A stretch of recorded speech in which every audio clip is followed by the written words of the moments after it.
All right, so we're going to continue talking about characteristics of functions, and the first thing I want to do is to just quickly review what we did in our flip chart here. So we created our flip chart just to help you out with the different characteristics that we're going to be looking at. So domain and range. So domain, we're talking about the x values of our function, and the range is talking about the y values. When we look for the intercepts, we're looking at the point where the function crosses either the x-axis or the y-axis, depending on which one you're looking for. For maximum and minimum, that is literally the highest or lowest point on a graph. Increasing and decreasing, what we're doing here is we're looking at what's happening to the y values. So here the y value is getting larger, here the y value is getting smaller, and here the y value is getting larger. And what we're going to do is talk about when on the x-axis those things are happening. So that's going to be in interval notation, which we're going to review in just a second. Positive is when the function appears above the x-axis, and negative is when the function appears below the x-axis. And then end behavior, we're not going to do that much with end behavior right now. We're going to do a little bit more with that in the next unit. But what we're talking about is when the graph has arrows on the ends, it's going to continue going in a certain direction. And what we do is we look at the ordered pair for that quadrant, and we look at the sign. So like if the arrow continued in this quadrant, it's just going to get more and more positive on the x and more positive on the y. But if our arrow was in this quadrant, the x is going to get more and more negative, and the y is going to get more and more positive. And that's because the values in this quadrant are negative x and positives for the y. So, but again, we're going to look more at that in our next unit. So what I'm going to do in my spiral is I'm going to go to the next page, and I'm calling this characteristics of functions continued. So characteristics of functions continued. And if at any point I am going too fast, remember that you can always pause or replay the video if you need to catch up. So what I want to do on this just real quickly is mention the interval notation. So we talked about it quickly yesterday, but interval notation is how we are writing some of our answers for like domain and range and increasing and decreasing, those kinds of things. So when your function has actual endpoints, that is when we are going to use brackets. So it's almost like this is a stop sign. So we are starting at this point and we are stopping at that point. If you remember, we put the lowest value, comma, the highest value. And then those are going to go in brackets if we have endpoints. So what would happen otherwise would be if there were arrows at the end of our function, then what's going to be happening there is the arrow implies that our function just continues on forever. So we don't have endpoints, it's just going to go on forever. So if that's going in a positive direction, that would be a positive infinity. If it was going on forever in a negative direction, then that would be negative infinity. And infinity is like a sideways 8. You could even just make like two circles, two ovals next to each other, could look like an infinity. But anytime we have infinity when we're talking about our function, we use parentheses. So I kind of think of this as more like a yield sign, because we're never going to get to the highest number. If something goes on forever and ever and ever in a positive direction, we're never actually going to stop at it, where if we had an endpoint, we would be stopping. So I say that this is more like a stop sign, and then this is more like a yield. And I know that you are not driving yet, but I think you probably know that a yield is more of like a slow down, caution, but we're not actually going to stop. All right, so the next part of our video, I want to go to this worksheet right here. And so I am going to glue this into my spiral, but I'm going to talk you guys through this one just to get you an idea of the characteristics and how we complete the answers. So let me turn on the light there. That'll help out a little bit. All right, so first thing is domain. So again, we just said a minute ago, just to review, that domain is talking about our x values. So this is our domain right down here. So in this graph, we are looking at the number of cars sold during the first half of the year. So we have information going from January through June.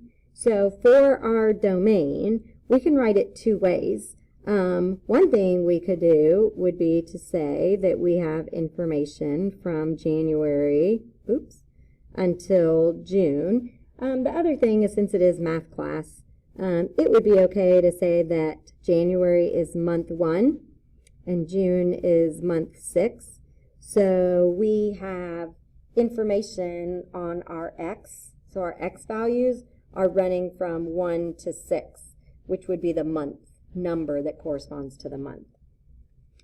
All right, so then for our range is talking about the y values. Now what you have to be careful of is it's not necessarily what's on the graph, but it's what's in our data. So the range of the number of cars goes from 20 to 45. So our range is going to be from 20 to 45.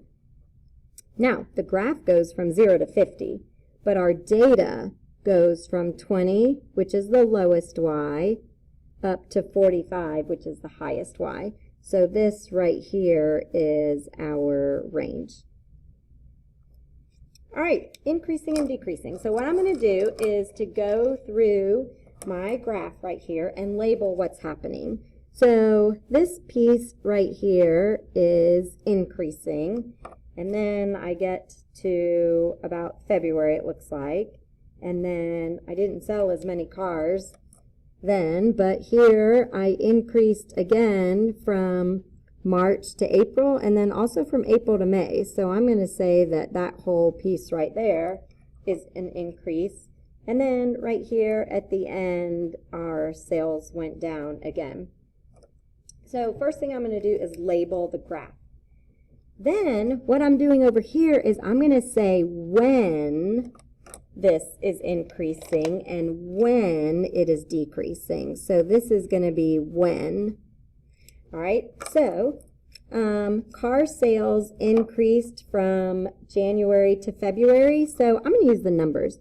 So starting in January, our sales increased from January to February, but it didn't end at February. It just turned.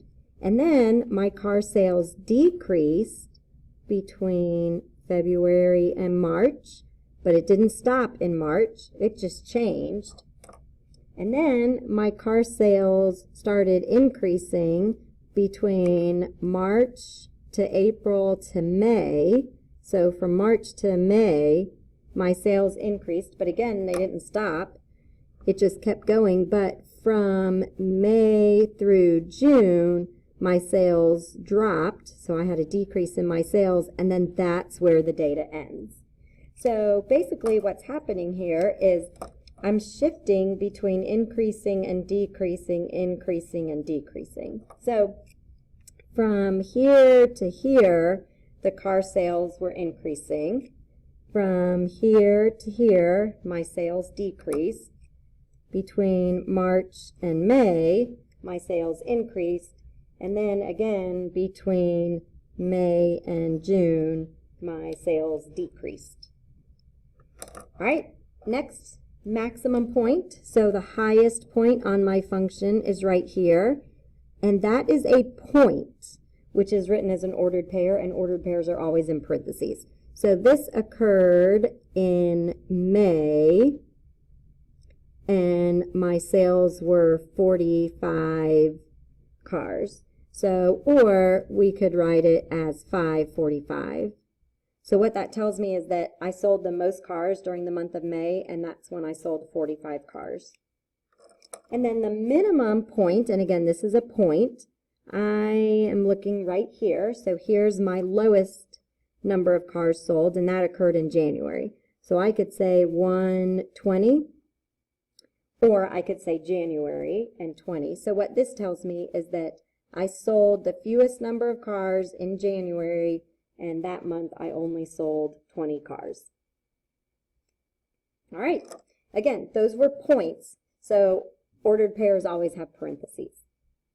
All right, let's move on to the next graph. So this graph shows the value of Sarah's car. So we're going to use this graph to go through these same characteristics again. So first up is the domain. So we have information on Sarah's car going from 2000 until 2007. So the domain is 2001 to 2007. I might have just said 2000, so I apologize if I messed that up. All right, now we're going to look at the range. So the range, now the graph goes from 0 to 25,000, but the range of her value goes from $5,800 to a value of $24,000. So the range of the cost of the car, the value of her car, even though the graph went from 0 to 25,000, the value of a car went from $5,800 to $24,000. All right, so now we're going to look at the graph to locate the times when the value increased or decreased. And it looks to me like it's decreasing, and it looks like this, oops, get the marker to work here. It looks like the value of her car is decreasing the entire time. So for increasing, there was no point in between 2001 and 2007 that her car value increased, but her car value decreased the entire time. So from 2001 through 2007, the value of her car decreased, and those are stopping points. So it started and it stopped at those points. All right, maximum point is going to be right over here. So in 2001, the value of her car was $24,000, and that was the maximum value. And then down over here is the minimum point. So that ordered pair is 2007 and 5,800. So in 2007, the value of her car was $5,800.